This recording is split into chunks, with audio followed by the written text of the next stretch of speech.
बांकी थाना अंचल में जड़े युवती को अपहरण पर दुष्कर्म अभियोग घटनार मुख्य अभियुक्त को पुलिस गिरफ करिछि। गिरफ अभियुक्त होउछन्ते पड़ंबा थाना माणियाबंध गाँव जगन सामल ओरफ गुलू।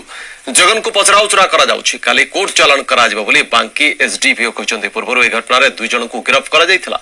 फेरार अन्य दुई अभियुक्तों को खूब शीघ्र गिरफ करा जिवो बोली पुलिस कहिछि।